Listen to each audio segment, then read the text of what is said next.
como eu tinha prometido, à medida que vai caminhando o nosso estudo, vai ficando cada vez mais agradável, mais leve e mais nos toca mais de perto.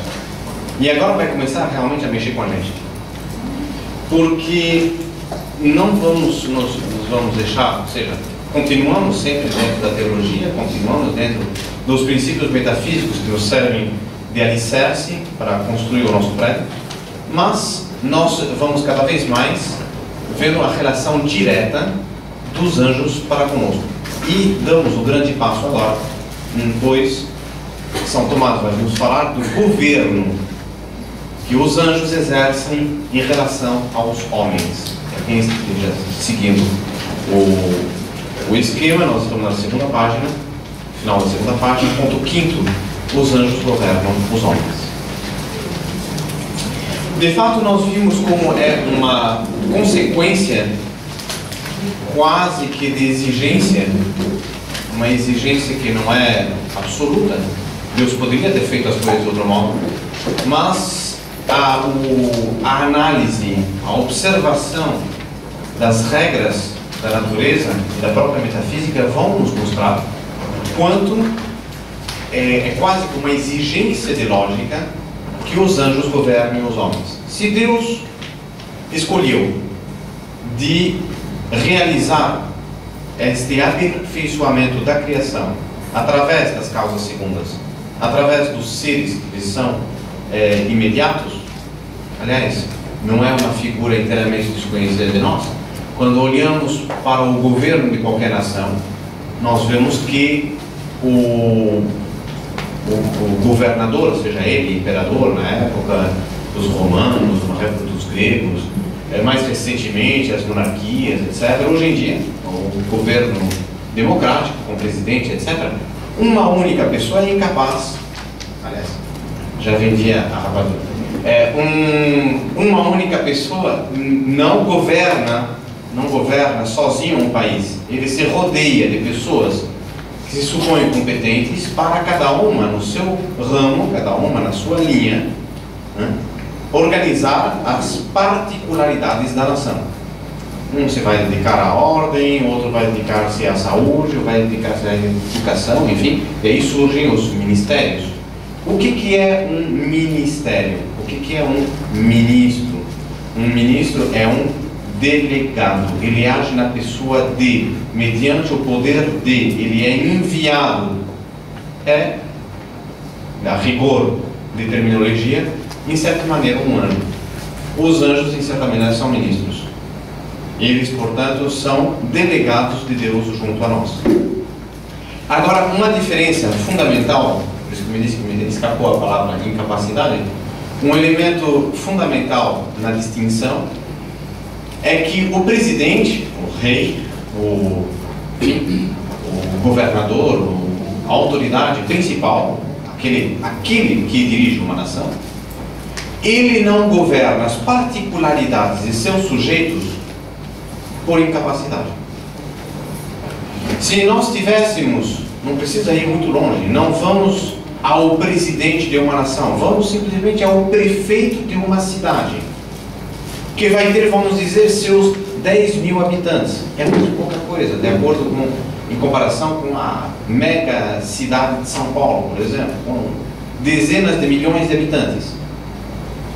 Então, um pequeno prefeito de pequena cidade do interior, ele mesmo é incapaz de atender às 10.000 necessidades das pessoas, ou melhor dito, as necessidades todas de 10.000 pessoas. Não tem condições, não há homem que consiga. Quanto menos um Estado, quanto menos uma nação. Então, se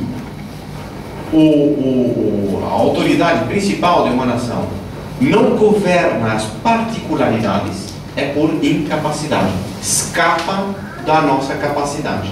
É grande demais para abarcar. Para Deus não é assim. Nós vimos o quanto Deus tem capacidade de fazer tudo. Então, Deus não governa as particularidades, não é por incapacidade, mas é quase por excesso de capacidade. Ele tem tanta capacidade que ele transfere a outros a própria capacidade que ele tem. Isto posto, nós temos nos anjos seres não capazes como Deus, mas muitíssimo mais capazes do que nós. Se Deus governa as criaturas inferiores por meio das criaturas superiores, temos em rigor e lógica que os homens são governados pelos anjos. A esta afirmação de caráter essencialmente metafísico, São Tomás vai justificar mediante 3 elementos. Ele vai dar 3 razões, 3 motivos pelo qual isto é assim.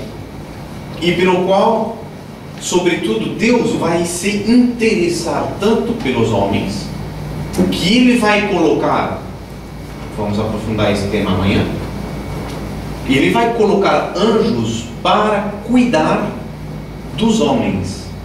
Como? Isso nós veremos. Mas, a que título é que Deus vai se preocupar tanto pelos homens, que Ele vai delegar seres tão superiores como os anjos para cuidar dos homens? Nisso nós encontramos 3 elementos, como dizia. Primeiro,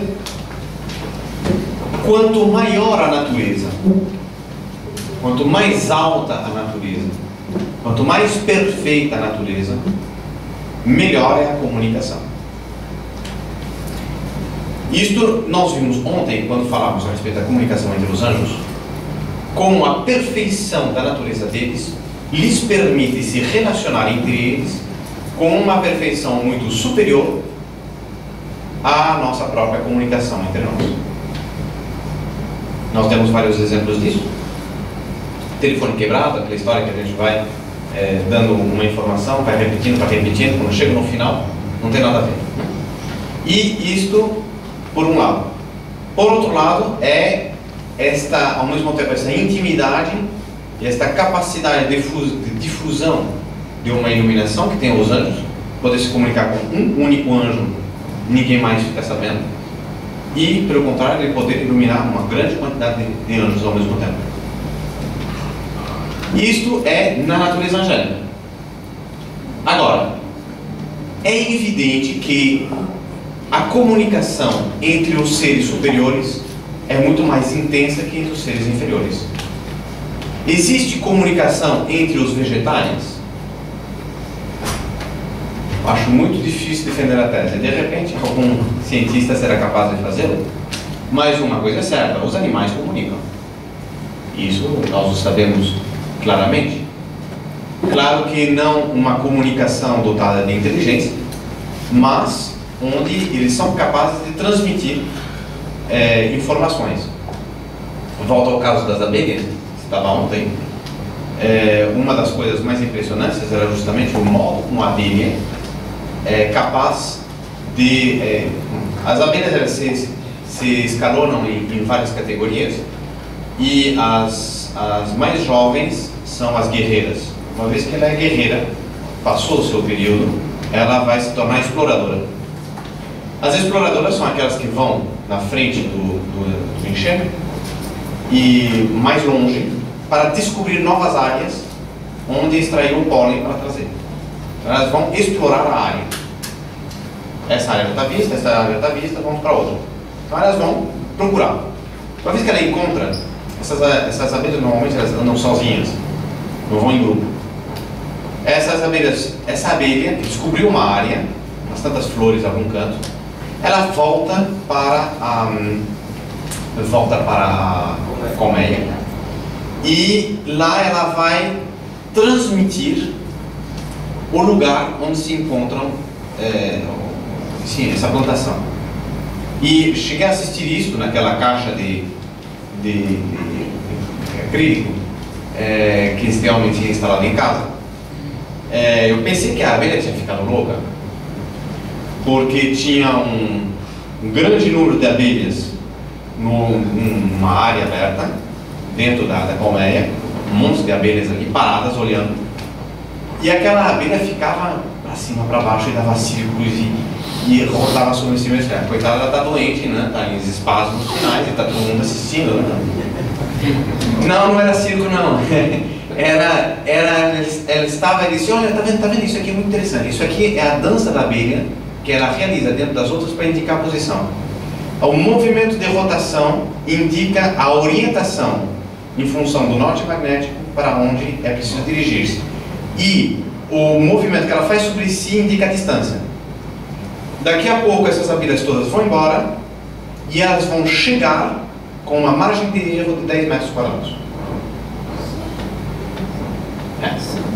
Então, essa é a perfeição da comunicação das abelhas. Comunicação que, evidentemente, não tem nada com metafísica. Mas, já para o reino animal, é muita coisa. E isso, estudando a natureza, nós vamos encontrar muitos elementos análogos. Então, a gente vê o quanto mais elevada a natureza, mais perfeito é o modo de comunicação. Logo, não podia também faltar uma certa comunicação entre os anjos e entre os homens, que são, de todos os planos, os dois mais elevados. Então, esse é o primeiro argumento que dá São Tomás. O segundo argumento é a respeito da finalidade. Recordamos que ontem vimos o homem e o anjo são os únicos as duas essências, os dois únicos planos capazes de dar a Deus glória extrínseca formal, além da glória extrínseca material que qualquer ser criado dá ao Criador. Ora, evidentemente, a glória extrínseca formal é de um valor incomparavelmente superior à glória extrínseca material. Dava ontem um exemplo da criança, né? Que uma mãe prefere? Um cachorro que diz uau uau, ou o filho que se aproxima da mãe e a beija? Naturalmente, o afeto do filho é muito mais caro a uma mãe que o afeto de um bicho. Esse é um elemento para a gente discernir o quanto a glória extrínseca formal vale mais para Deus do que a glória extrínseca material. Ora, justamente, o homem, ele dá esta glória extrínseca formal apenas e na medida em que ele de fato ame a Deus, adeque a sua vontade à vontade de Deus.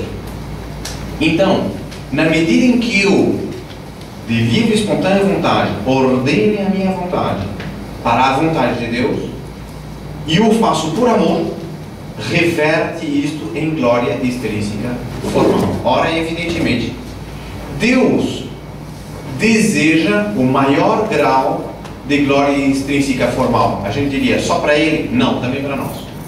Porque, é claro, na medida em que eu dou mais glória a Deus, eu ganho mais mérito. Ganhando mais méritos, eu sou merecedor, em termos, né, pela misericórdia de Deus, mas eu me torno merecedor de um maior prêmio.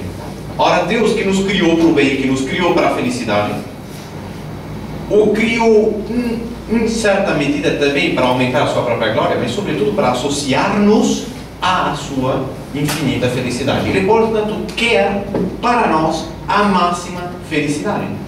E Ele, portanto, vai querer nos conduzir de maneira a que sigamos o caminho mais perfeito para atingir o mais alto grau de felicidade. Ora, se a nossa felicidade consiste em alcançar o céu e gozar de Deus por toda a eternidade, gozar da maneira mais perfeita e mais alta, e isso nós não conquistamos com os nossos méritos, ou seja, os méritos que nosso Senhor Jesus Cristo nos transfere pelo bem que nós fazemos. Então, Deus vai querer necessariamente que nós cumpramos o melhor possível com o nosso papel e demos a maior glória formal possível. Ora, como isto depende da liberdade da nossa vontade, cumprir a Deus pelo bem que Ele é e pelo desejo de aperfeiçoar os seres que criou, dar os maiores meios possíveis ao homem para que essa glória formal se cumpra em grau máximo. E, portanto, Ele vai se esforçar do modo mais completo possível para que o homem, de fato, chegue à maior santidade. Está claro o problema. Portanto, esta finalidade do homem, esta glória formal que o homem deve dar a Deus, Deus, para ajudá-lo melhor, Deus vai se preocupar mais, e por isso Deus precisa de uma maior ação enquanto causa do bem. E daí então esse segundo motivo pelo qual Deus designa os seus anjos para governá-los.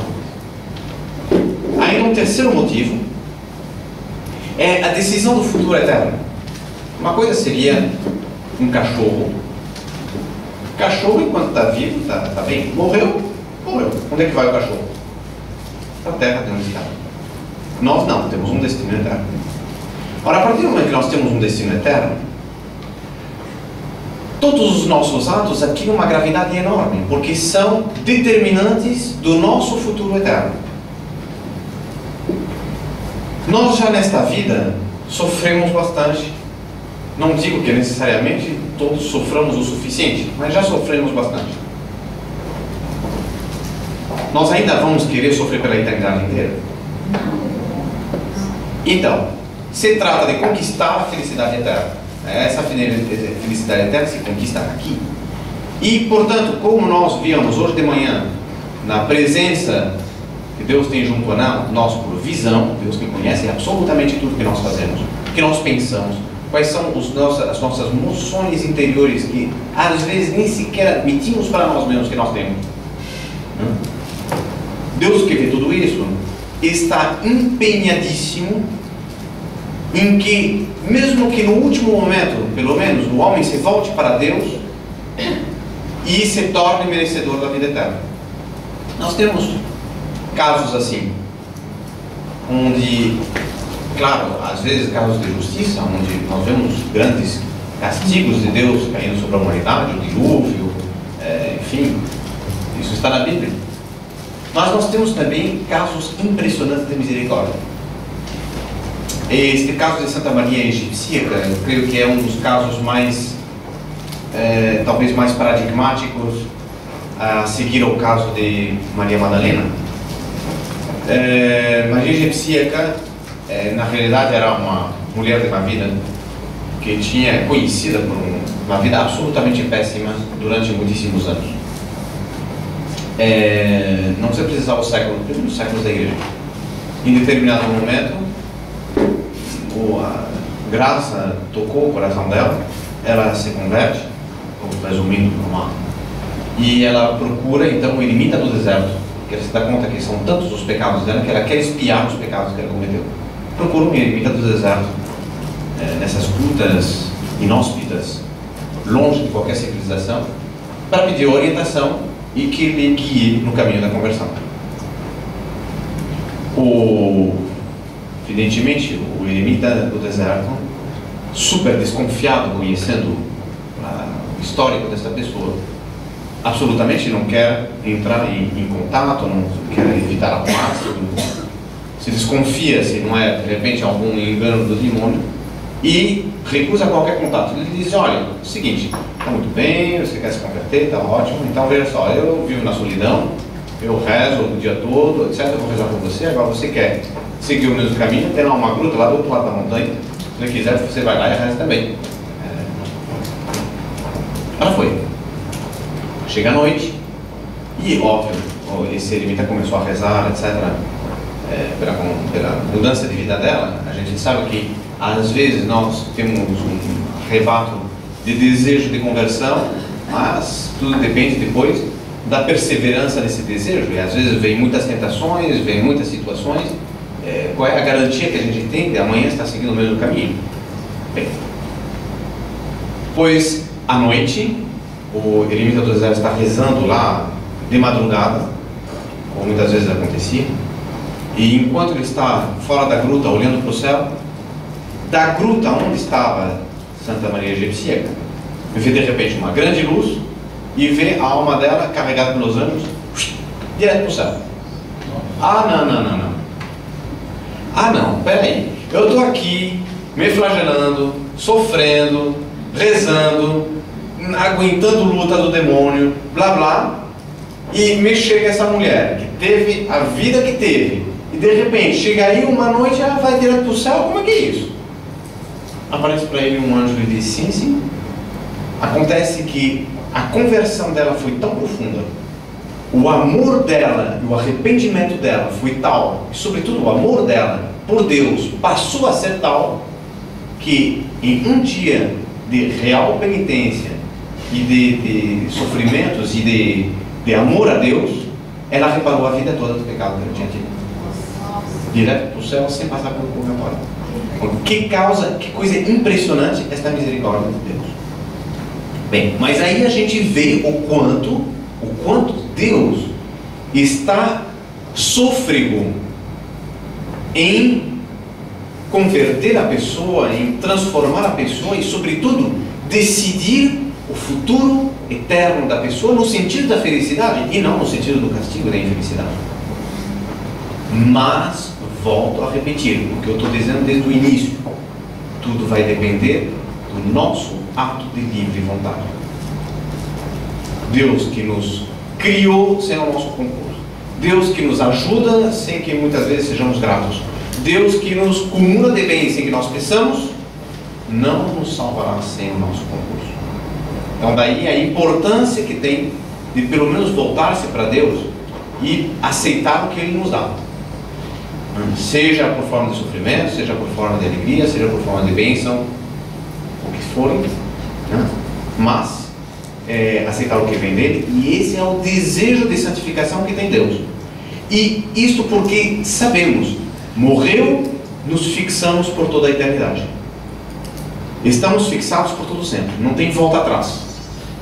Daí o maior empenho que tem Deus em nos ajudar por intermédio dos anjos. Esse é o terceiro elemento, portanto, que nos dá São Tomás, para justificar esta proteção especial que Deus dá aos homens através dos anjos. Esta proteção dos homens por parte dos anjos se chama de custódia. Custódia é justamente a proteção, o guarda, aquele que protege, né? O guarda-costas, aquele que protege as nossas costas. Então este custódio, a extensão da custódia, até onde chega esse desvelo, esse cuidado dos anjos em relação a nós, que vai ser objeto do dia de amanhã, especificamente.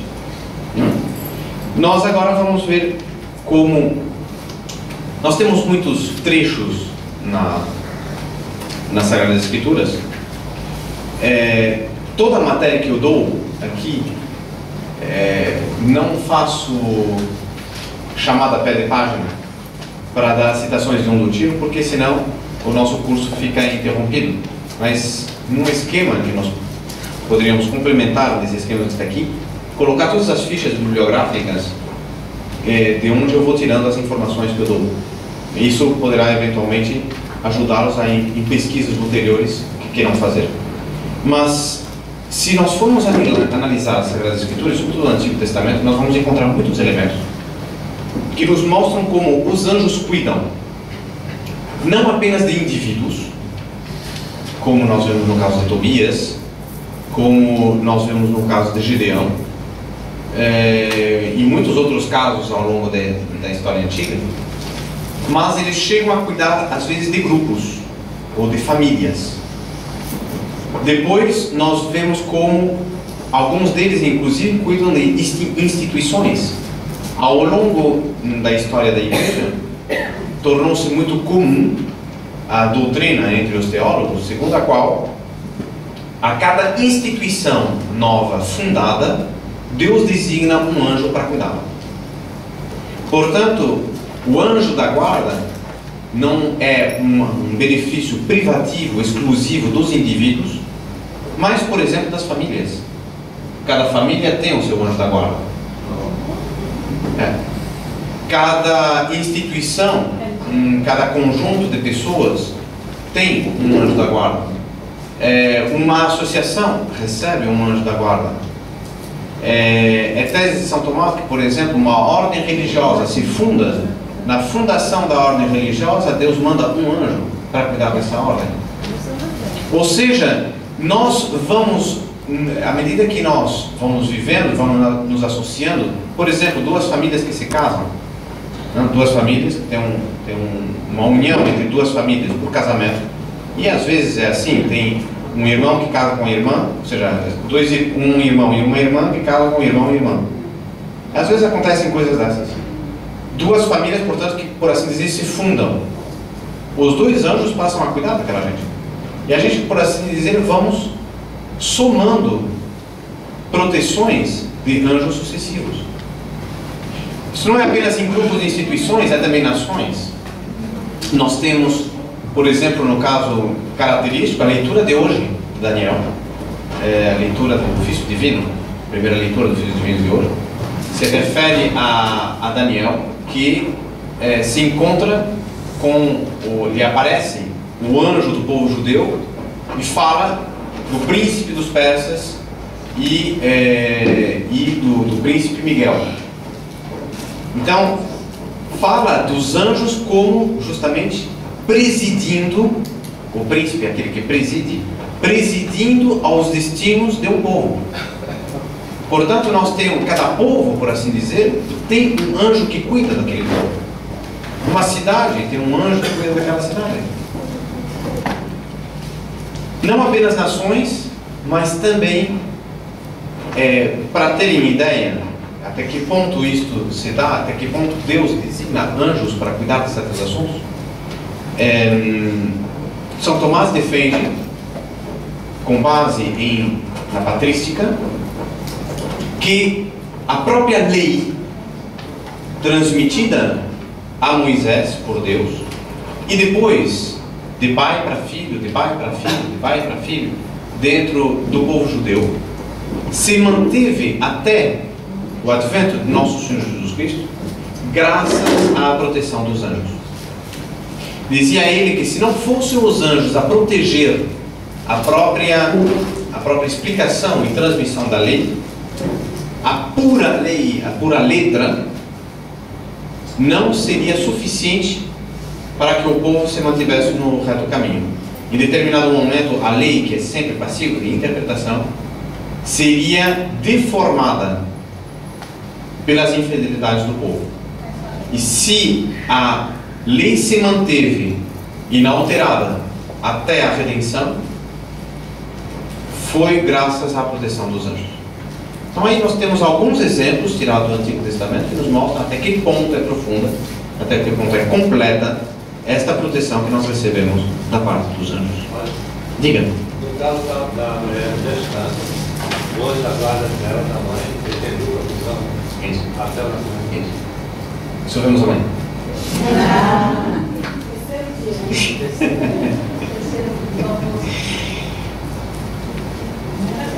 Essa presença quase que constante dos anjos no Antigo Testamento, como acabamos de escrever, ainda se requinta no Novo Testamento. E, sobretudo, nós vamos ter uma experiência muito viva disso com os Atos dos Apóstolos. Nos Atos dos Apóstolos vamos ver em várias situações os anjos agindo. E por que agindo? Aí nós temos uma visão, porque, claro, a gente diria, hoje eu estou cansado, não quero fazer o almoço, bem que poderia o meu anjo da guarda fazer o almoço para mim. O anjo não está aí para favorecer a nossa preguiça. O anjo está aí para nos proteger e, sobretudo, nas lutas sobrenaturais. Ora, justamente um exemplo disto nós encontramos no fato de São Pedro, quando ele é preso e digamos, a incipiente comunidade cristã daquela época se perturba e se preocupa pela sorte de Deus. Com razão, porque naquela época tão primitiva, tão no início, o ensinamento dos apóstolos ainda não tinha chegado a formar completamente e transmitir a estes formandos toda a doutrina necessária para estabelecer firmemente as bases da igreja. Claro está, se estivesse nos planos de Deus deixar que São Pedro morresse naquela época e todos os demais apóstolos, ele encontraria meios estupendos, extraordinários e belíssimos para que a igreja se perpetuasse, em virtude da própria promessa de indestrutibilidade da Igreja Católica.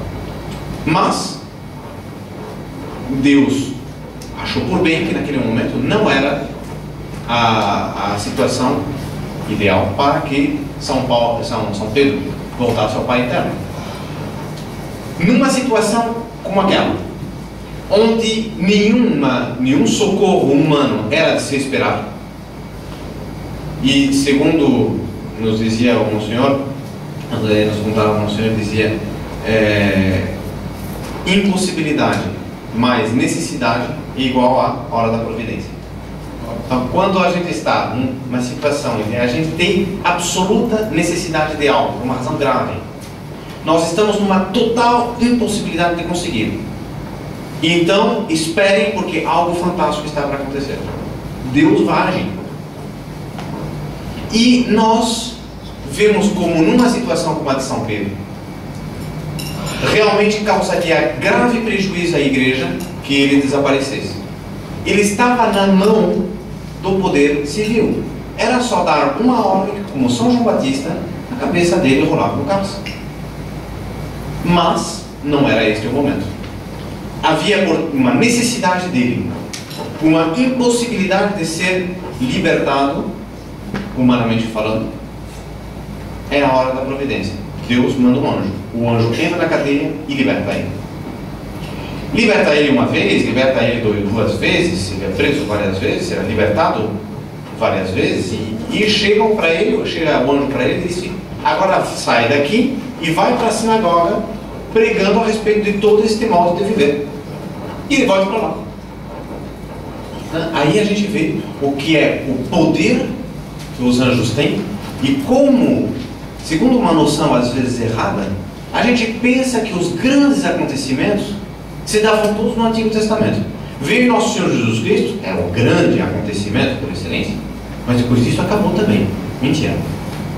Dentro do Novo Testamento, a atuação de Deus é muitíssimo maior, mas muitíssimo mais discreta. É mais discreta, mais profunda. Os anjos não deixam de atuar, atuam até mais, mas nem sempre nós o vemos.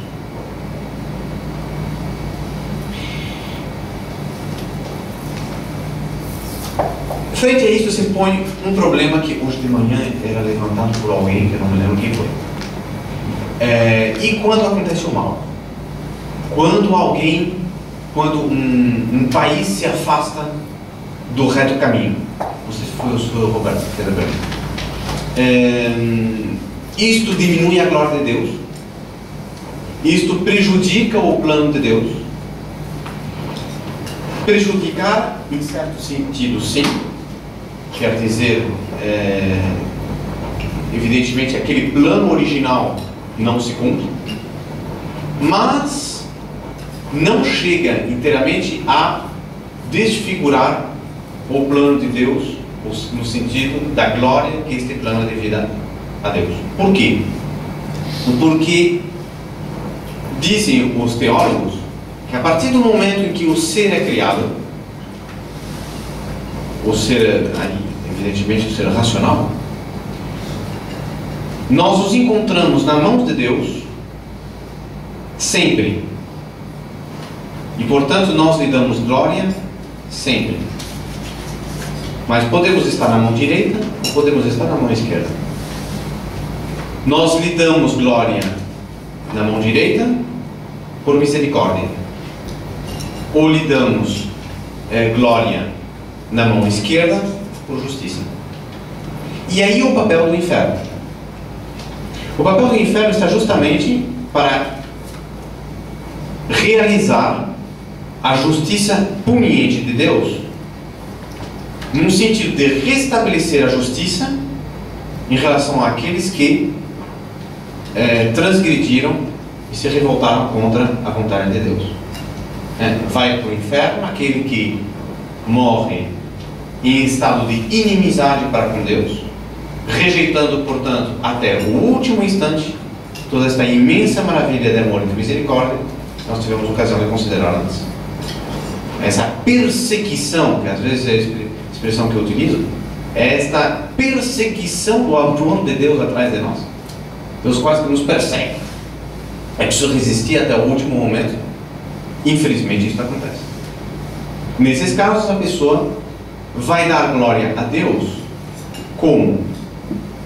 Permitindo que Deus manifeste a sua justiça. Certos aspectos, portanto, da imensidade e da infinita perfeição de Deus se manifestam no inferno, de modo que não se manifestariam apenas no céu.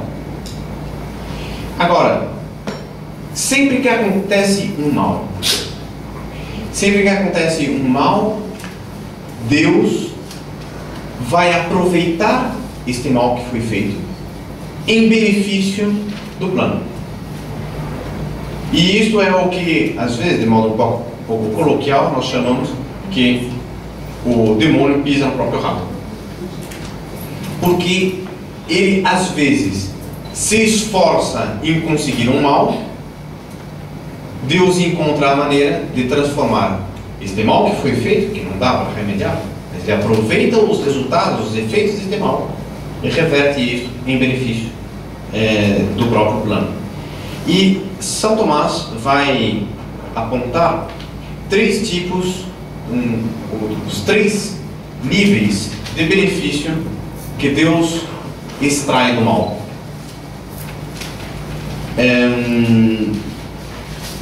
Em primeiro lugar, em benefício da própria glória dele, como nós acabamos de dizer.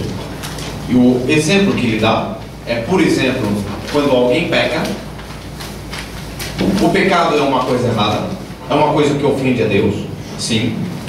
Mas, por exemplo, quando a gente vê a cena de um homem muito pecador, de um homem até monstruoso, mas que em determinado momento é tocado pela graça, se converte, chora seus pecados, se ajoelha no confessionário e pede perdão, o fato de Deus conceder o perdão a esta pessoa é uma manifestação da sua misericórdia, é uma manifestação da sua bondade, que não reluziria de tal modo se não houvesse o pecado. Claro, se não houvesse o pecado, que perdão podia existir? E na vida humana, que coisa mais bela do que o perdão? Então, justamente ali nós vemos o quanto o próprio agir mal pode ser ocasião para Deus e reverter em maior glória para Ele. Voltando a Santa Maria Egipcíaca, o fato dela se ter convertido, claro, é um ato bonito. O fato de Deus a ter perdoado do modo como a perdoou, não é até mais belo do que uma vida reta de alguém que nunca pecou?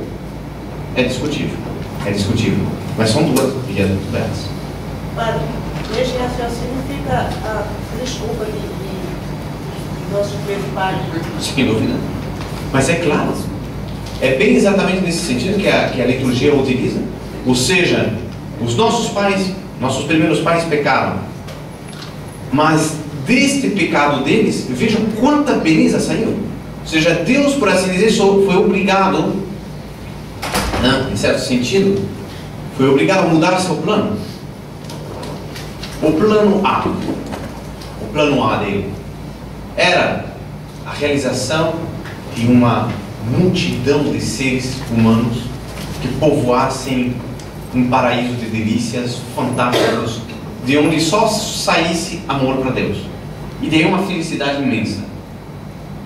De repente, o primeiro homem, não é o segundo não, o primeiro casal, pega.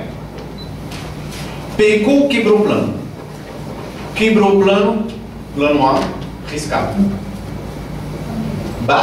Fazer o quê? Fazer um plano B, né? Tem jeito. Então vai, expulsão de Adão do paraíso, vai começar a comer o pão só à sua frente, Em determinado momento, ele precisava resgatar essa humanidade. Ele manda o seu próprio filho. Ou seja, a encarnação. A encarnação é o plano B. Esperem. É tão bonito esse plano. traz tantas belezas, mais do que um plano B, a gente pode chamar de plano A mais A. Correto? É assim que a gente vê como, dentro de todo o desenvolvimento da história da humanidade, Deus nunca se deixa vencer. Não há como vencer a Deus. Quando o plano em algum ponto falha, Deus desta falha tira maravilhas ainda maiores. O segundo aspecto desse tríplice benefício que Deus tira do mal é para benefício da própria pessoa. O exemplo que dá São Tomás é, por exemplo, no caso do pecador, a humildade que sobressai quando uma pessoa realmente cai em si e se converte. É uma coisa curiosa, a gente assiste isso muito na pastoral, mas é algo que é comum aos tratadistas de vida espiritual, que se é verdade que em muitas pessoas nós observamos defeitos, o principal defeito, o defeito que todo mundo tem e do qual ninguém escapa, é o defeito do orgulho. Alguém vai ser preguiçoso e orgulhoso. Alguém vai ter tendência para luxúria e para orgulho. Alguém vai ser invejoso, terá orgulho. Alguém vai... Qualquer defeito que eu vejo, uma pessoa tem muitos defeitos, pois pode ter certeza que junto com esse defeito terá um orgulho. Porque todos nós temos esta luta contra os nossos defeitos. Os nossos defeitos são variadíssimos, cada um é diferente do outro. Cada um de nós é diferente do outro. Mas temos em comum esta raiz de todos os males que se chama orgulho. Ora, às vezes, existem pessoas muito especialmente chamadas. Pessoas chamadas a grandes graus de santidade. Mas a raiz do orgulho está dentro. Às vezes pode acontecer que a pessoa, não combatendo bem seu orgulho, se praticasse de fato a virtude, depois de determinado momento eu chegava a ficar cheio de si. Veja, eu cheguei a este grau de grande virtude porque realmente eu sou grande. Não, sejamos realistas. Eu sou um colosso. Resultado, todo esse caminho de santidade ruía num instante, porque ele esqueceu o fundamental. Ele esqueceu o beabá, ele esqueceu o que nós vimos hoje de manhã. Essa grandeza extraordinária de Deus, esta imensidão, esta presença de imensidade, por onde eu sempre estou dentro da mão de Deus e do poder de Deus.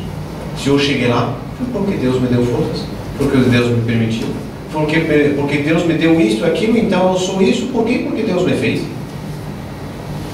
Vocês querem ver alguém mais alto, mais colosso, mais belo, mais fantástico do que Nossa Senhora? Não há ser que tenha saído das mãos de Deus mais perfeito do que ela. Isso dizíamos hoje de manhã. Em 3 seres da criação, Deus superou, e não só superou, ele esgotou. Olha a palavra, para um ser infinito, onipotente, a força dessa palavra. Ele esgotou a sua capacidade criadora em perfeições ao realizar essas 3 criações: a visão beatífica e a visão dele mesmo, a humanidade de nosso Senhor Jesus Cristo e Maria Santíssima. Pois bem, quando ela vai visitar sua prima, Santa Isabel, Isabel não diz mais do que a pura verdade, e ainda disse pouco. Como é possível que a mãe do meu Senhor me venha visitar? Feliz és tu porque creste, porque em ti o Senhor prometeu, realizará o que prometeu. Resposta de Nossa Senhora: a minha alma engrandece o Senhor. Por quê? Porque ele olhou para o nada da sua serva. Olhou para o nada. E nós, quantas vezes achamos que somos, pelo menos, francamente, um pouco mais que nada? Né? Pelo menos isso me concedam, né? Sou tão grande, tão coroso, tão... um pouquinho mais que nada, né? Não, ela, que era a maior de todas as criaturas, ele olhou para o nada da sua serva. Aí a gente vai dizer, não, mas isso é um exagero. É um exagero. Nossa Senhora, se humildade é a verdade, né? Nossa Senhora faltou com a humildade. Porque ela, de todas as criaturas, tinha o direito de saber que ela não era nada. Ou seja, francamente, ela era muito mais que nada, era a mãe de Deus. Pois bem. Mas acontece de onde ela tira este nada? Por que ela diz nada? Porque ela não tinha como merecer aquilo que ela recebeu de Deus. Tudo era dom gratuito. E é verdade. Por que Deus escolheu a ela e não escolheu Santa Isabel? Desígnios de Deus que devemos saber adorar. Então, ela foi eleita por Deus. A gente dirá, bom, mas espere, é que ela foi tão santa, que Deus de repente olhou para a terra, procurou alguém e disse, mais ou menos. Não, em absoluto. E a prova disso é que os privilégios que lhe foram concedidos desde a hora da sua concepção demonstram bem o quanto Deus já sabia quem era e já a tinha eleita muito antes da sua criação. Tudo gratuitamente. E isso nos faz olhar para a nossa própria vida com outros olhos, porque nós damos conta de que o que nós recebemos, tudo que nós recebemos, achamos que nós conquistamos com o nosso esforço, quando na realidade tudo é fruto da pura liberalidade de Deus. Ora, justamente, estas pessoas muito chamadas, que poderiam ser levadas a acreditar que isso, essa grandeza que está dentro deles, pertence a eles, muitas vezes Deus permite que leve um tombo tremendo e se espatife. E aí a pessoa se dá conta que ela não era nada. Eu confio nas minhas próprias forças.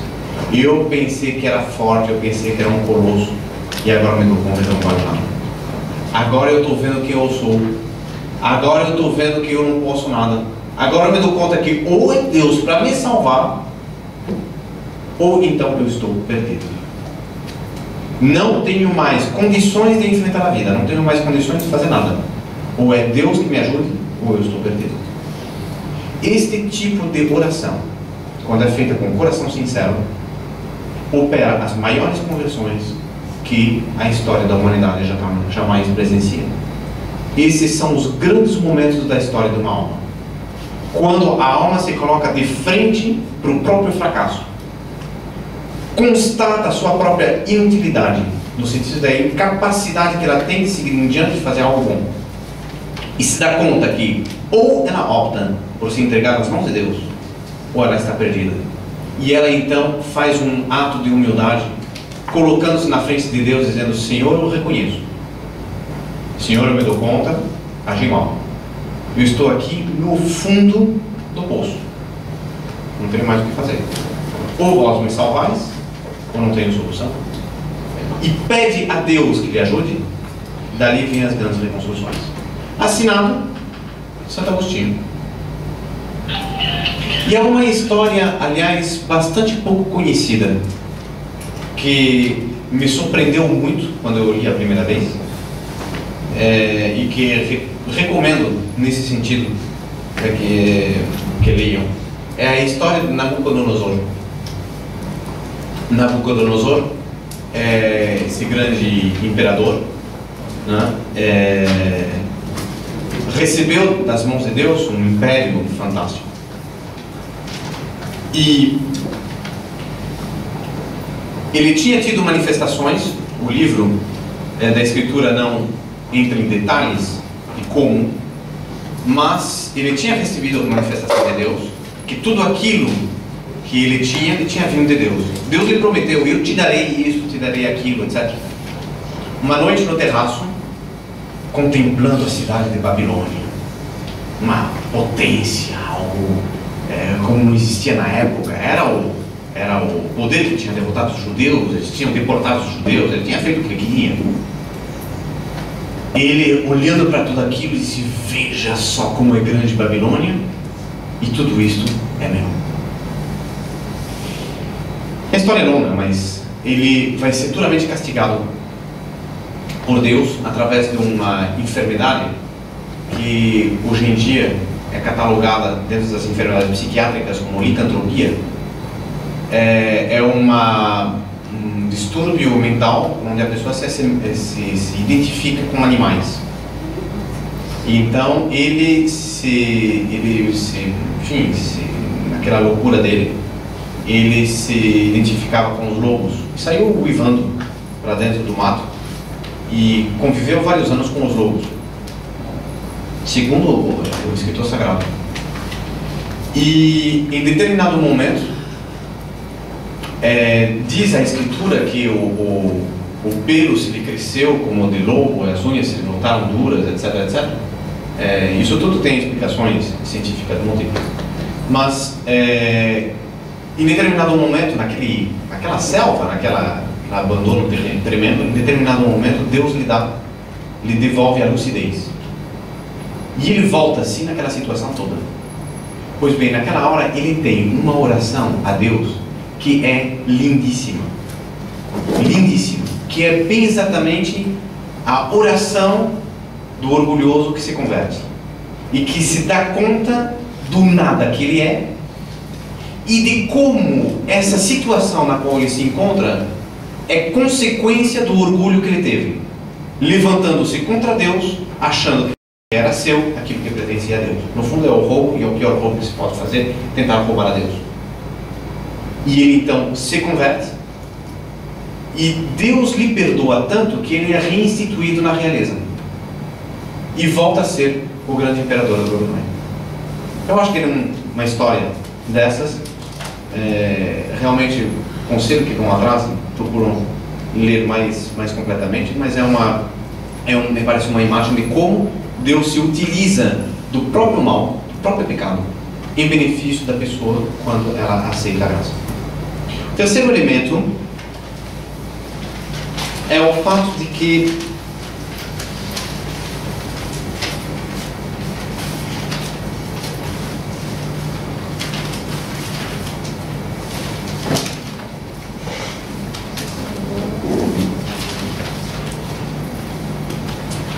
não estava anotado aqui.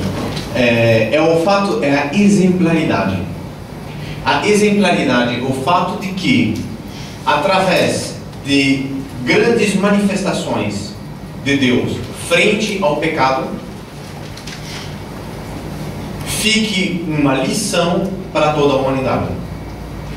O exemplo que é citado no Gauguin e Lagrange são dois: o perdão de Maria Madalena, e 2, o castigo de Judas. Aí fica bem claro, não é apenas como no caso do primeiro, né, a glória dele, por exemplo, o perdão de Deus. É o fato dele perdoar, ninguém precisa saber disso. O fato dele ter perdoado, quantos perdões são dados sem que ninguém saiba? Todas as confissões, por exemplo. Na confissão, quando alguém se aproxima, se confessa com o padre, nunca jamais ninguém saberá o que aconteceu ali. E já houve, e quantos casos, em que sacerdotes foram torturados para livrar o segredo, o sigilo da confissão, o que eles tinham ouvido em confissão. Esses sacerdotes, ou serão, eu conheci um desses, esses sacerdotes ou serão confessores da fé, se eles não morreram, ou serão mártires, de fato, se foram mortos nesta ocasião. E às vezes são situações tremendas por onde eles passam. Aquilo não passa, porque Deus protege, mas justamente porque aquilo que houve na confissão morreu. São, portanto, pequenos atos que vão dando glória a Deus sem que ninguém saiba. Outros casos de conversão, como Santa Maria Madalena, esses sim vão ser modelos para toda a humanidade. Como uma pessoa andou muito mal, mas depois se converteu. São Pedro, que ao ver de muitos teólogos, o pecado de São Pedro de ter negado a Nosso Senhor foi pior do que Judas de ter vendido a Nosso Senhor. E, portanto, nós temos um exemplo de dois apóstolos que pecam. Um se converte e o outro desespera. Um é premiado, o outro é castigado. Que exemplos para toda a igreja. E isso é outro elemento de glória que Deus tira do próprio mal. Você já responde a sua pergunta de hoje de manhã. Bem, isto posto, nós vamos empurrar um pouco, como Josué, o sol, segurar o sol, para tratar do tema que, pelo menos, a não ser o do Anjo da Guarda, que é amanhã, um dos temas mais belos, que é a conclusão justamente desta temática. Está baseado em Santo Agostinho, a Cidade de Deus, nós temos o ponto 6, terceira página, onde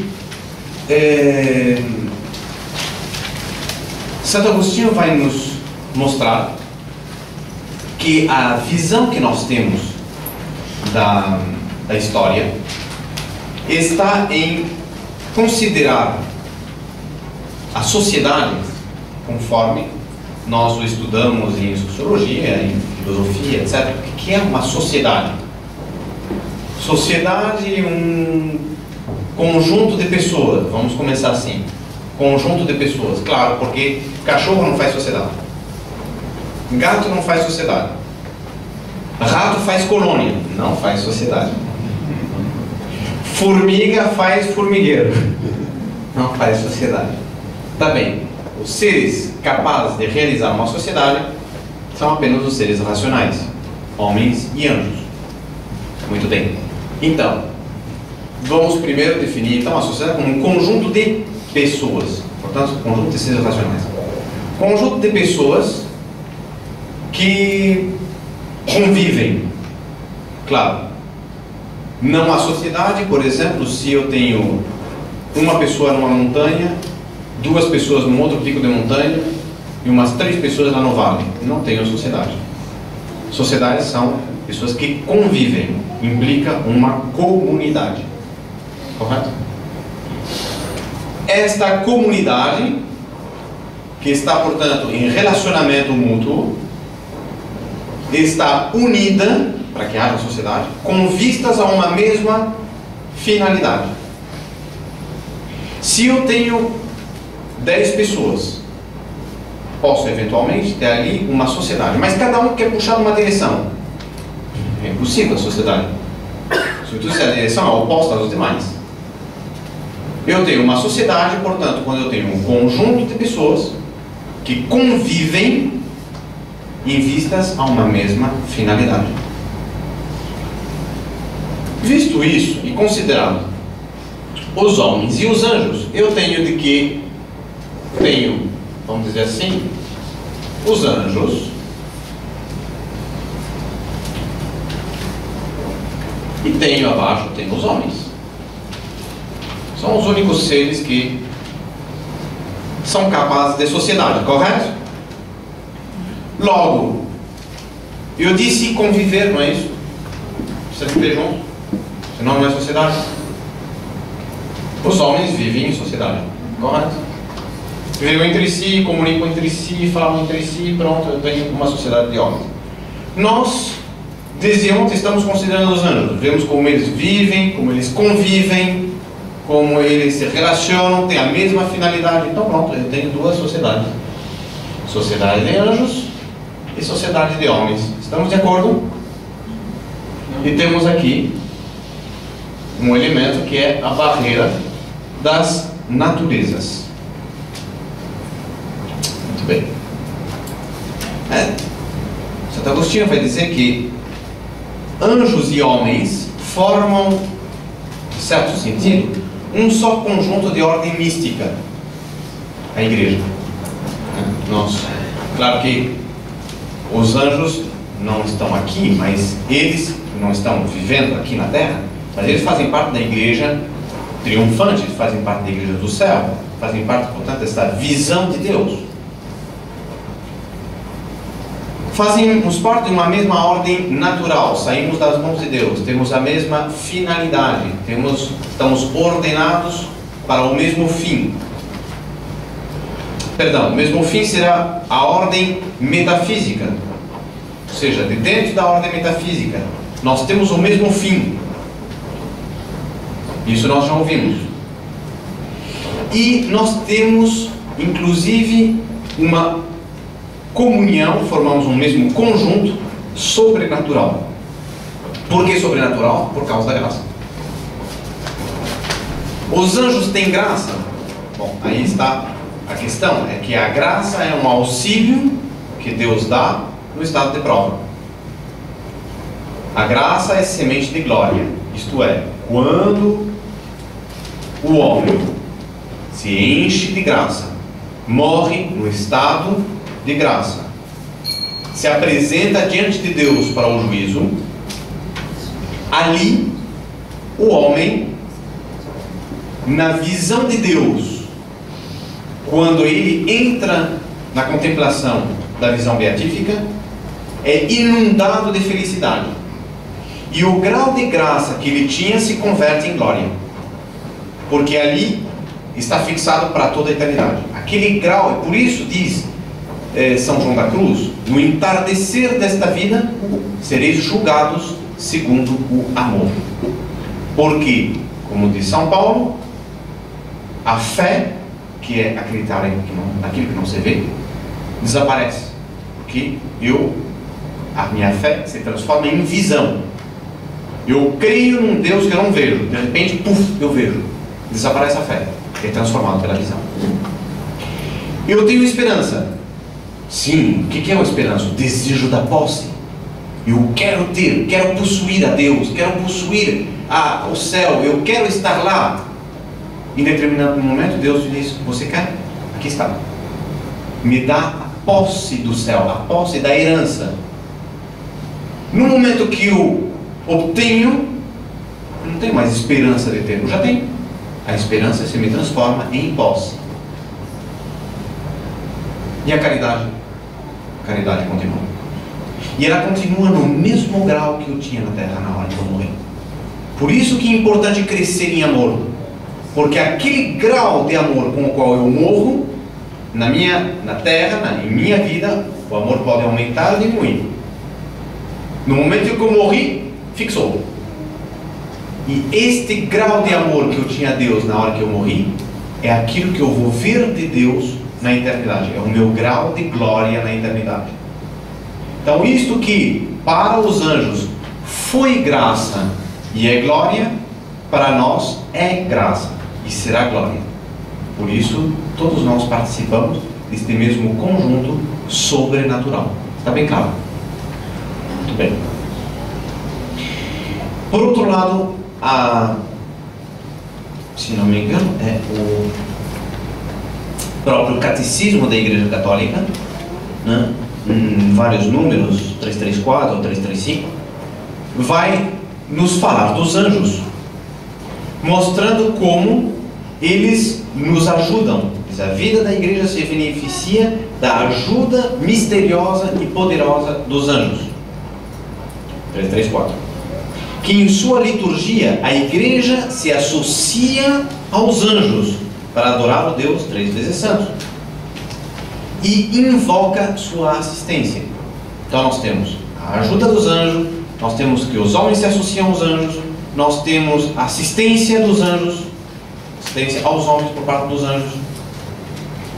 Agora, tudo isso nos afigura como uma verdadeira sociedade, cujo auge se encontra na liturgia, mas é quase que um convívio. E, em certa maneira, o é. Nós veremos amanhã as regras desse convívio, como esse convívio se desenvolve, como esse convívio é intenso, mas pode ainda ser intensificado da nossa parte. Orígenes tem uma expressão muito bonita, ele fala em duas igrejas. E esta ideia de duas igrejas, uma na glória dos anjos, outra na terra de luta dos homens, foi retomada pela patrística em muitos aspectos. Santo Agostinho vai chamar os anjos de nossos anjos. Ele diz que os anjos, em certo sentido, quase que nos pertencem. ele dizia que desde que Jesus nos livrou do poder das trevas, nós começamos já aqui na terra a pertencer àqueles anjos com que possuiremos em comum a santa e dulcíssima cidade de Deus. Diz aí Santo Agostinho. Assim, os anjos de Deus são nossos anjos, como o Cristo de Deus é nosso Cristo. Nossos, porque já começamos na terra a sermos concidadãos seus. Somos concidadãos dos anjos. Bem, e aí nós temos o trecho famosíssimo de Santo Agostinho, que é tão bonito, tão famoso, que eu não resisto em ler. Ele diz, Santo Agostinho diz, é tirado naturalmente da Cidade de Deus, diz: a Igreja há de ser entendida em toda a sua universalidade, não só aquela que peregrina na terra, mas também aquela outra que sempre esteve unida a Deus nos céus desde que foi fundada, a Sociedade dos Anjos Fiéis, mantendo-se imutavelmente feliz nos santos anjos, e que ajuda como convém à parte que ainda peregrina, somos nós, porque ambas serão uma só igreja pela participação da eternidade, como já o são agora pelo vínculo da caridade. Nós amamos os anjos, eles nos amam. Isto já é um vínculo de caridade entre eles e nós. E será o vínculo será ainda muito maior quando no céu seremos apenas uma única sociedade. E aí então Santo Agostinho mostra como a verdadeira divisão em matéria de sociedades, porque se nós falamos em que requisito para uma sociedade é conviver, não devemos esquecer que é sobretudo em função do fim que nós formamos uma sociedade. Ora, se alguns homens têm como finalidade o bem e outros homens têm como finalidade o mal, nós já temos ali uma divisão entre a própria humanidade. Mas não devemos esquecer que os próprios anjos também tiveram sua divisão. Tiveram sua possibilidade de optar, tiveram seu estado de prova. Em determinado momento, uns escolheram pelo bem, por Deus, outros escolheram pelo seu próprio orgulho, seu próprio caminho, e são os demônios. Pois então se nos afigura que nós temos 4 sociedades.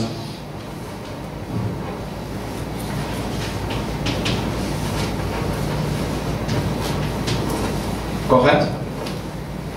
Pois vai dizer Santo Agostinho: não há 4 cidades, 2 de anjos e outro tanto para os homens, mas 2 cidades ao todo, uma para os bons e outra para os maus. Anjos ou homens, pouco importa. Portanto, a verdadeira sociedade tem uma aqui e tem uma outra aqui. Anjos e homens convivem numa mesma sociedade, segundo Santo Agostinho. Homens, anjos bons e homens bons. Anjos maus e homens maus. Mas no inferno existe convívio, né? Não existe convívio, existe viver como. Aguentar-se juntos. Aguentar-se um frente ao outro. E de onde então a sentença famosa de Santo Agostinho? Esta frase lindíssima que marcou a história: 2 amores fundaram, pois, 2 cidades, a saber, o amor próprio, levado ao desprezo de Deus, a terrena, e por outro, o amor a Deus, levado ao desprezo de si mesmo, a celestial. Gloria-se a primeira em si mesma e a segunda em Deus, porque aquela busca a glória dos homens e tem esta por máxima glória a Deus, testemunha de sua consciência. Aquela ensoberbece-se em sua glória, aquela, a do mal, e esta diz a seu Deus: sois minha glória e quem me exalta a cabeça. Então aqui nós temos, portanto, a verdadeira concepção, segundo a patrística representada por Santo Agostinho, e segundo a escolástica, retomando São Tomás, a verdadeira divisão segundo a qual nós devemos considerar a história. Duas sociedades em perpétua luta. A luta do bem e do mal, que se espelha na luta dentro mesmo dos homens, e mesmo dentro da nossa própria alma, entre o bem e o mal que existe em mim, sempre debaixo dos influxos dessas duas sociedades, a sociedade dos anjos bons e a sociedade dos anjos maus. Bem, isto vai levar Santo Agostinho a uma conclusão muito curiosa. Santo Agostinho vai dizer que os anjos, vai dizer aqui,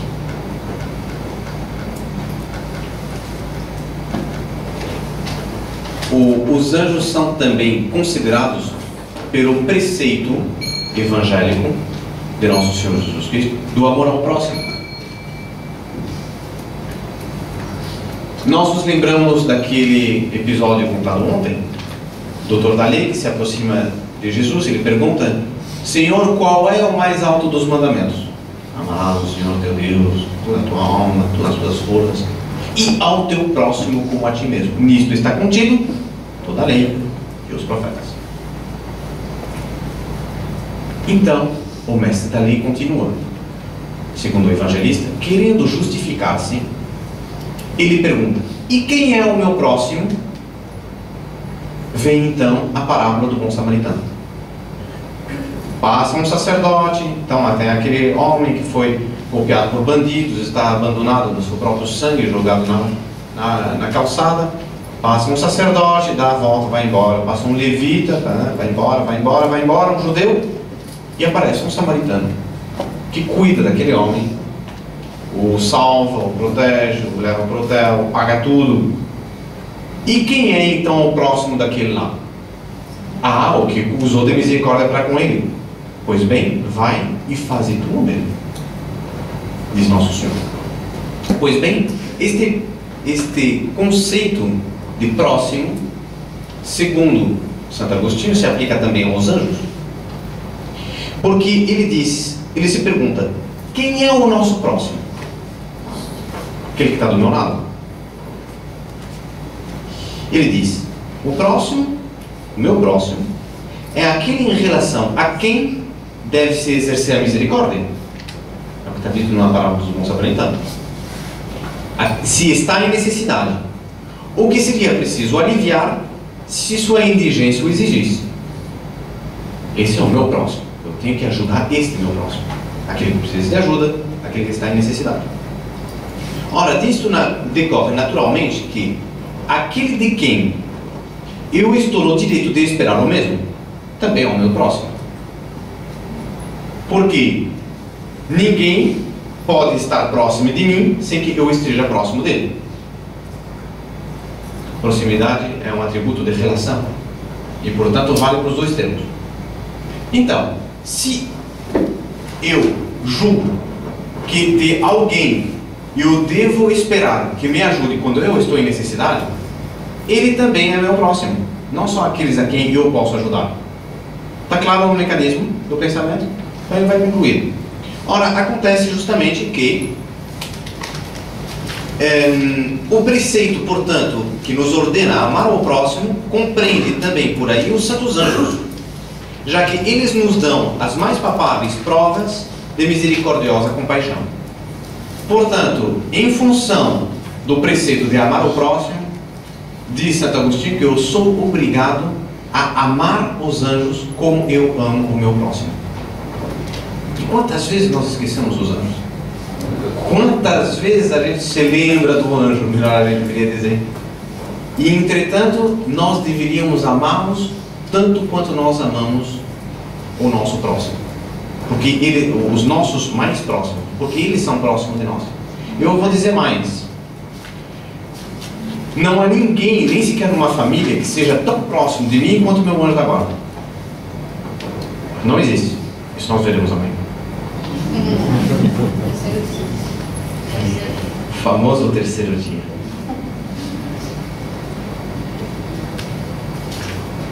Finalmente, nós vemos como quando nós morremos, quando o santo morre, São Tomás analisa, ele vai para onde? Alguém me perguntava esses dias, mas será que São Francisco, eu acho que foi o senhor, São Francisco então ocupou o trono de um serafim? Ou então os santos ocupam os lugares dos anjos? Não devemos materializar demais. O céu não é um anfiteatro com lugares contados. Tem um monte de cadeiras e algumas ficavam vazias, então a gente preenche. Não é isso. No céu não há limites de espaço. Portanto, nós estaremos mais próximo ou mais longe de Deus, entre mil aspas, tanto quanto se possa falar disso, matéria de espíritos, na medida da nossa visão, da nossa compreensão do nosso amor a Deus. Essa hierarquia da qual nós falávamos ontem, dos anjos, que os anjos mais altos são aqueles que são mais perfeitos, entendem mais a Deus e amam mais a Deus, esta hierarquia também se dá em relação aos homens. E é por isso que é ótimo esforçar-se pela sua maior santificação. Porque quanto mais eu me santifico, mais indo para o céu estarei alto. E mais verei a Deus. Mais próximo dele estarei. Mais beleza eu verei. E portanto, mais felicidade eu terei. Ou melhor dito, mais capacidade de felicidade eu terei. Porque a verdadeira imagem não é que cada um de nós chega com um copinho e nós recebemos uma dose de felicidade um pouquinho maior, um pouquinho maior. De repente alguém chegou só um fundinho de copo. Não é isso. Não é isso. Todos nós seremos lá absoluta e totalmente felizes. Só que alguns terão capacidade de maior felicidade. É como se, por exemplo, aqui eu tivesse dois recipientes absolutamente cheios, tanto a jarra quanto o copo. Os dois estão absolutamente cheios e transbordam de líquido. Só que o copo é menor do que a jarra. Assim também, no céu, todos nós seremos absolutamente felizes. Só que a capacidade de alguns será de maior felicidade do que os outros. Bem, agora, todos absolutamente plenos. Nós não podemos dizer que no céu haverá alguém triste. Quem é triste não entra no céu, por isso não é bom negócio ficar desanimado. Mas isso nos traz uma outra consequência. Claro, eu estava dizendo, antes de terminar essa consequência, esse último ponto, eu estava dizendo que os homens, portanto, não é que vão preencher o lugar dos anjos, mas vão estar mais ou menos alto em função do seu amor. Isso significa que se um homem é capaz de um amor extraordinário acima, vamos supor, do amor de um anjo, ele pode estar mais alto que os anjos. E é o que diz justamente, defende São Tomás, dizendo que alguns homens mais chamados e mais fiéis estão mais altos que os próprios anjos. Temos um exemplo muito fácil diante de nós, Nossa Senhora, Rainha dos Anjos, que está acima de todo e qualquer serafim. Muito mais alto, incomparavelmente mais alto, todos os anjos juntos.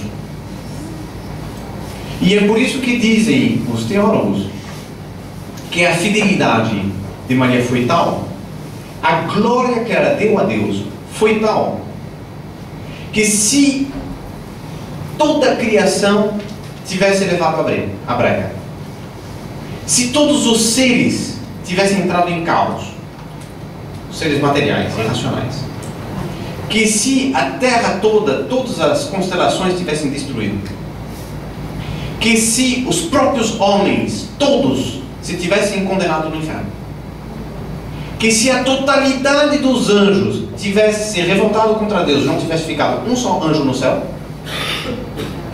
se de toda esta enorme criação apenas tivesse sobrado Nossa Senhora, e que Nossa Senhora tivesse sido tão santa quanto foi, isto era suficiente para dar a Deus toda a glória que ele esperava da criação inteira.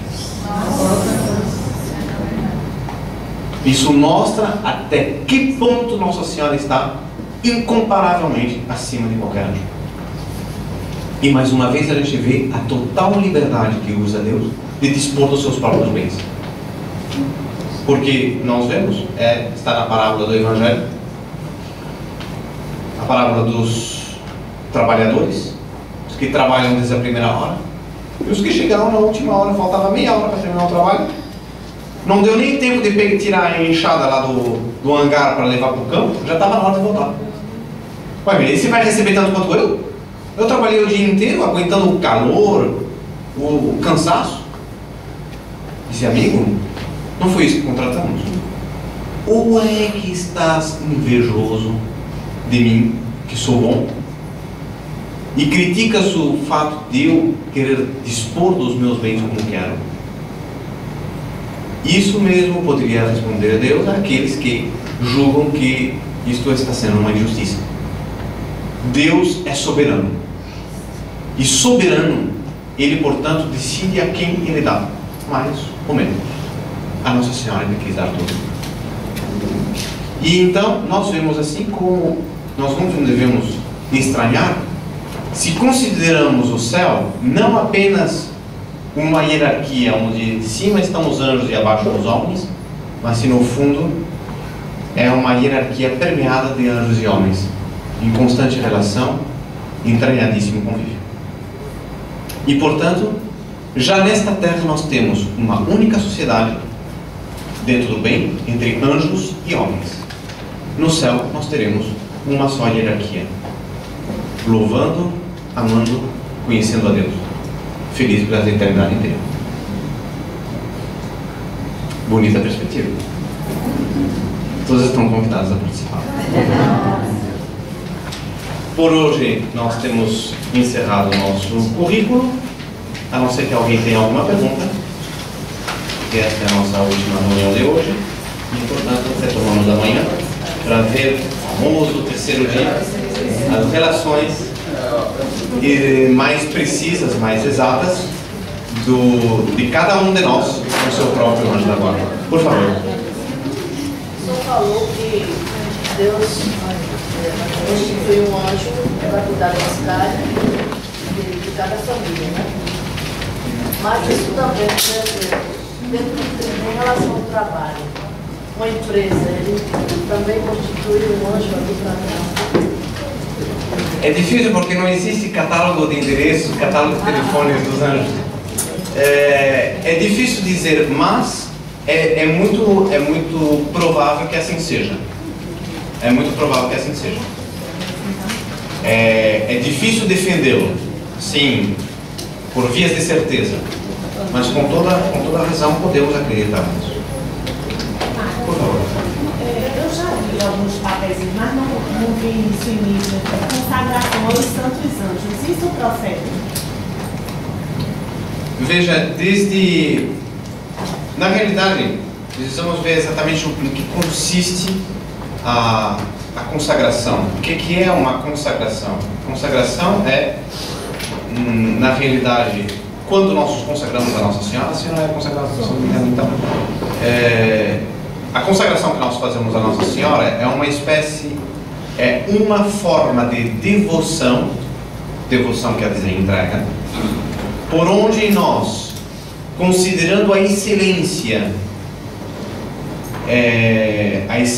da pessoa a quem nós nos consagramos, nós desejamos assumir uma posição de quem serve.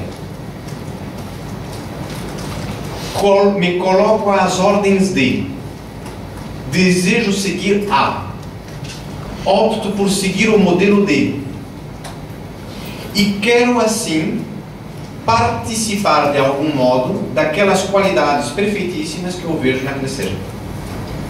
Então existem fórmulas de consagração a São José, fórmulas de consagração, enfim, inúmeras, e é entendido neste sentido.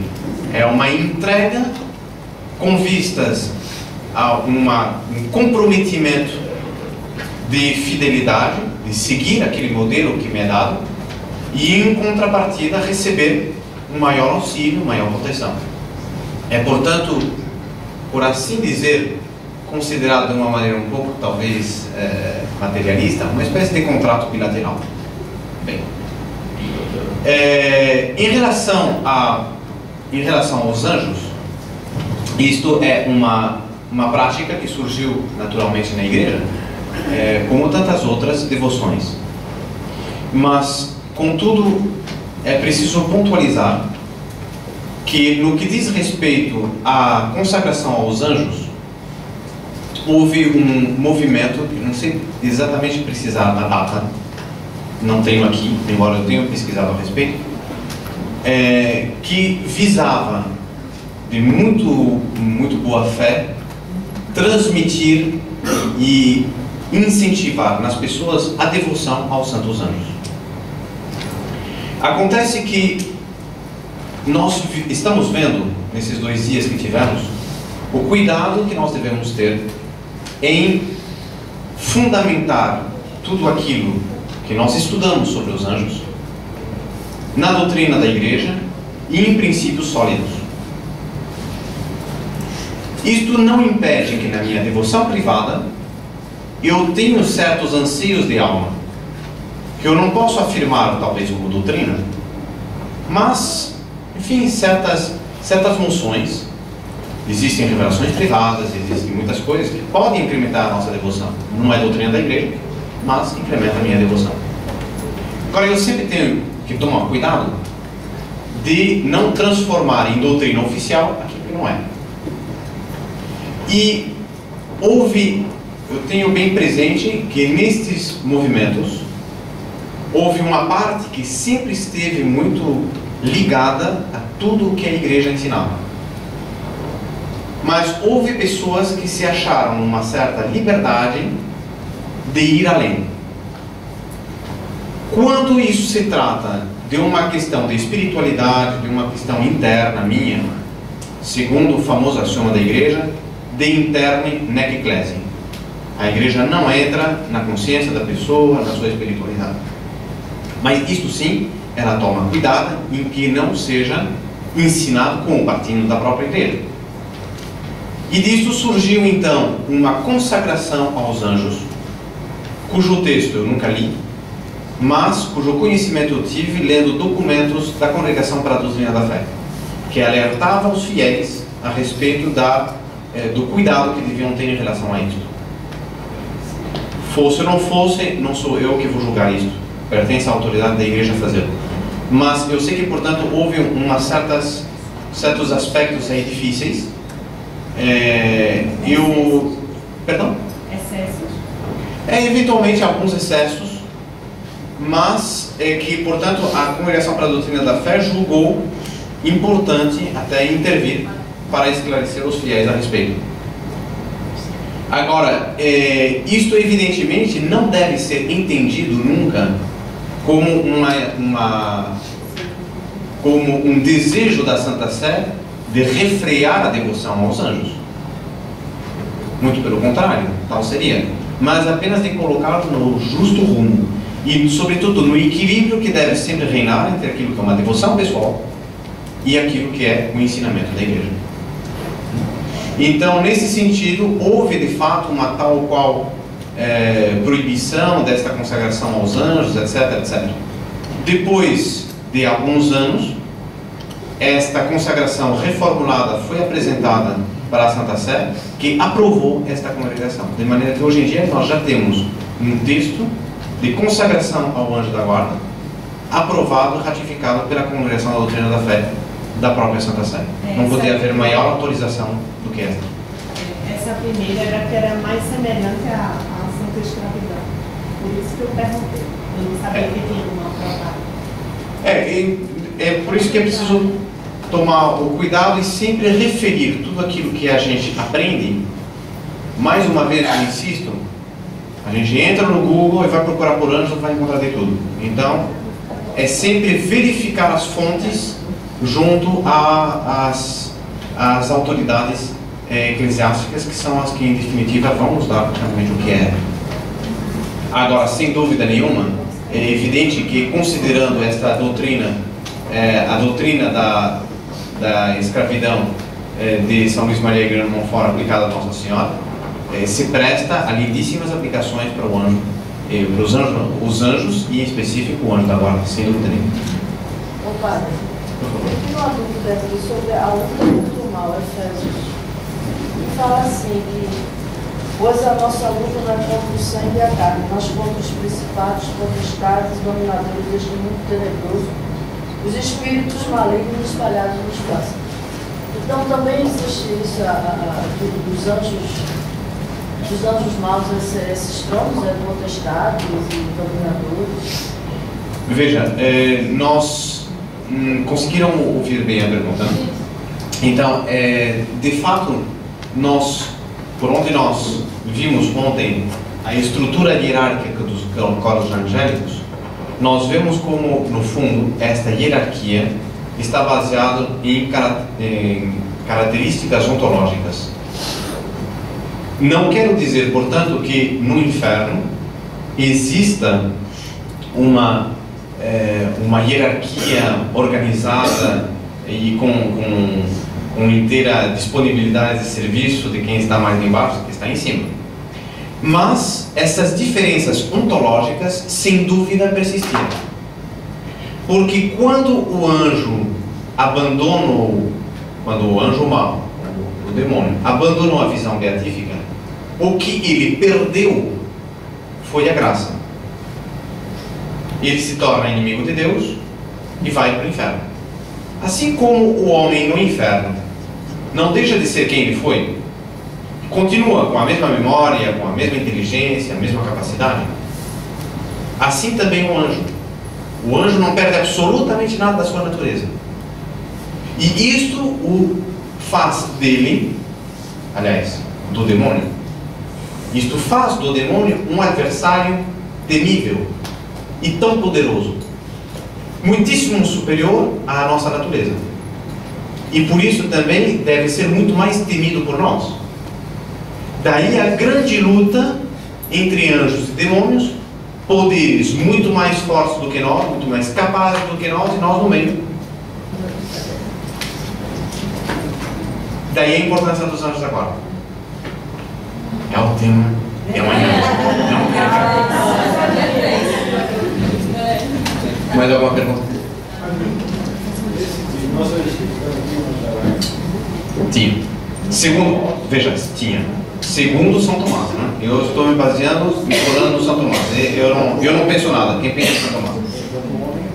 Ele disse que ele se baseia justamente naquele trecho da tentação de Nosso Senhor, quando depois de ter repelido a terceira tentação, desceram os anjos e o serviram. São Tomás se baseia nesse trecho para dizer que Nosso Senhor não tinha apenas um anjo da guarda, mas tinha muitos anjos da guarda. E ele vai defender a tese de que certas pessoas têm mais de um anjo da guarda para o servir, como por exemplo Nossa Senhora. No caso de Nosso Senhor, entretanto, ele faz uma ressalva. Os anjos da guarda de Nosso Senhor não eram para protegê-lo, mas sim para servi-lo.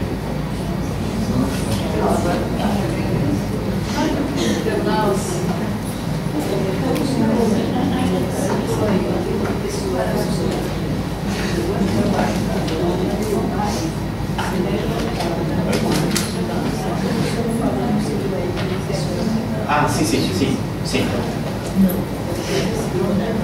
Sim.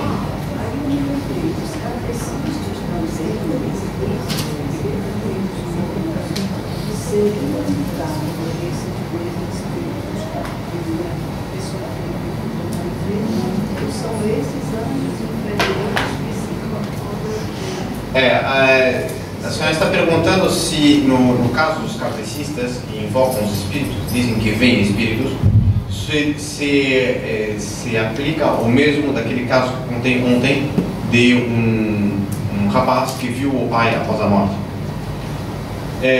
O que diferencia os espíritas dos católicos neste ponto é que os espíritas têm ritos específicos para chamar e invocar os mortos, o que é proibido por Deus e pela revelação.